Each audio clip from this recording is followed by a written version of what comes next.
అంటే ఇంకొక చర్చ కూడా జరుగుతుంది.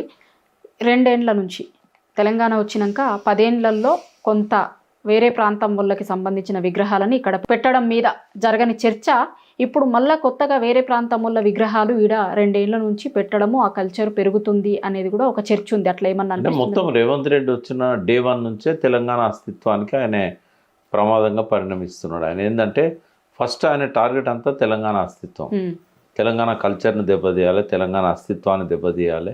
అది ఆయనకు వచ్చిన ఆలోచన కాదు, అది వెనకాల చంద్రబాబు నాయుడు ద్వారా ఈయనకి ఇచ్చిన అడ్వైజర్లు ఇప్పుడు చాలామందిని పెట్టుకున్నాడు. ఆంధ్ర నుంచి చంద్రబాబు నాయుడు సజెస్ట్ చేసిన వాళ్ళను ఎంతోమందిని పెట్టుకున్నాడు. ఆదిత్యనాథ్ దాస్ ఒక్కడే కాదు, గూగుల్లో మీరు ఎంతమంది ఆంధ్ర వాళ్ళు ఇక్కడ అడ్వైజర్స్ ఉన్నారని మీరు కొడితే చాలామంది పేర్లు వస్తాయి.